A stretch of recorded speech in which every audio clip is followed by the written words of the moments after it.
Polyurethane foam. এই যে দেখো, আমি একটা স্ক্রুড্রাইভার এখান থেকে ঢুকাই, দেখা গেল এখান থেকে এখানে ঢুকছে না, তাহলে মাঝখানে কিন্তু কিছু নাই। এই পাশে ইভাপোরেটর টিউব, এই পাশে কন্ডেন্সার টিউব। এর ভিতরে তাপ ইভাপোরেটর টিউব গ্রহণ করে সেটাকে কন্ডেন্সারে প্রেরণ করলে কন্ডেন্সার সেই তাপটাকে কি করে বর্জন করে দেয় নাকি। যখন তাপটা বর্জন করে তখন সেই তাপটা এখান থেকে রিলিজ হয়ে প্রকৃতিতে ছড়িয়ে যায়। এইভাবে করে এই যে প্রক্রিয়াতে এখানে কিন্তু দুইটা ইভাপোরেটর আছে, এই যে ফ্রেশ ফুড কম্পার্টমেন্ট আর একটা হলো কি ফ্রোজেন ফুড কম্পার্টমেন্ট।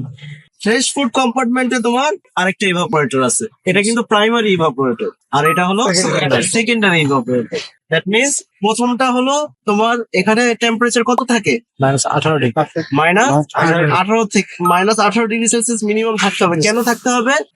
খাদ্য যেন যে ব্যাকটেরিয়া যেন আক্রমণ না করতে পারে, মানে হলো -18°C ব্যাকটেরিয়া কি হয় নিষ্ক্রিয় হয়ে যায়, ডিঅ্যাক্টিভ হয়ে যায়, ঠিক না? তাহলে এই যে টিউবটা চারিদিক দিয়ে পেঁচানো, এই পেঁচানো টিউবটা চারিদিক দিয়ে কি করতেছে? তাপ শোষণ করতেছে। এই চারিদিক দিয়ে থাকার ফলে তোমার কি হয়? চারিদিক দিয়ে তাপটা শোষণ করতেছে। এটা কিন্তু একটা frost type refrigerator. Frost type refrigerator আর defrost type refrigerator both are same, but different is thermostat switch আর হলো হিটার। তুমি জিনিসটা বুঝতে পারছি? ভিতরে একটা হিটার থাকে, এই হিটারটা থাকে হলো তোমার ফ্রেশ ফুড কম্পার্টমেন্টে। আমরা ফ্রেশ ফুড কম্পার্টমেন্টের যে সেকেন্ডারি ইভাপোরেটরটা সেটা এখন কেটে দিই। এখানে তোমরা দেখো যে এখানে একটা হিটার দেখা যাচ্ছে, এটা তোমার ওয়্যার হিটার বলে, ওয়্যার হিটার, হ্যাঁ, বা কেবল হিটার। এই হিটারটা দেখো যে এখানে যদি বরফ জমে সে বরফটাকে গলিয়ে দেয়। কখন গলায়? এটা কানেকশন তো তোমরা পারো, যখন কম্প্রেসরটা বন্ধ হয় তখন হিটারটা চালু হয়। এখন দেখো যে এখানে এই টিউবটা থাকে, এখানে টিউবের পরিমাণ কম, এজন্য এটা টেম্পারেচারও কি এখানে কম। এখানে টেম্পারেচার কত থাকে?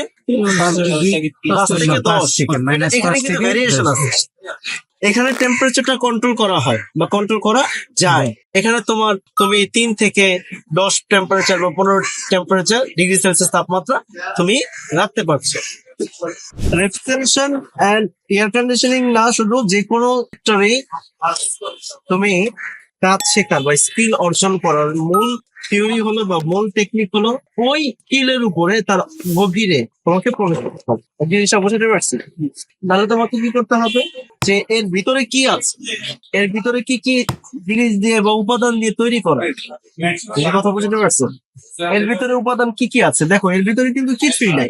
পলিইউরেথেন ফোম, এখানে একটা ইভাপোরেটর টিউব, কন্ডেন্সার টিউব আর বডিটা, আর ইলেকট্রিক্যাল কানেকশন, কম্প্রেসর। তাহলে তোমাকে প্রত্যেকটা কম্পোনেন্ট সম্পর্কে তোমাকে বিশেষ জ্ঞান অর্জন করতে হবে। বিশেষ জ্ঞান কোনটাকে বলতেছে?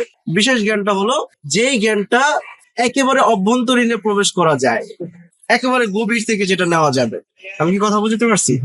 তাহলে তোমার কি হবে? যে কোনো কাজ তুমি দ্রুত করতে পারবে। তোমরা 4 বছরের ডিপ্লোমা কোর্স করছো, তোমাদের বিশেষ বিশেষ জ্ঞান, তোমরা থিওরি নলেজ গুলো কিন্তু পড়েছো, কিন্তু তোমরা প্র্যাকটিক্যালি কিন্তু তোমরা দেখো না। তাহলে তোমরা ইন ফিউচারে যদি তোমরা কোনো বড় বড় সিস্টেমে কাজ করতে যাও বা ছোট সিস্টেমে কাজ করতে যাও, এর ভিতরে কি আছে সেটা তোমাকে দেখতে হবে। কাজ শেখার মূল থিওরি যেটা, সেটা হলো আগ্রহ। তোমার মধ্যে যদি আগ্রহ থাকে তাহলে তোমার ভিতরে একটা ক্ষুধা জন্মাবে। ক্ষুধাটা কি? যে এটার ভিতরে কি আছে ওটা না জানা পর্যন্ত তোমার রাতের ঘুম থাকবে। আমি কথা বুঝতে পারছি? এই ধরনের আগ্রহ যদি কারোর মধ্যে থাকে, দেখবা যে তোমার অল্প সময়ের মধ্যে দ্রুত গতিতে কাজ শিখে গেছে।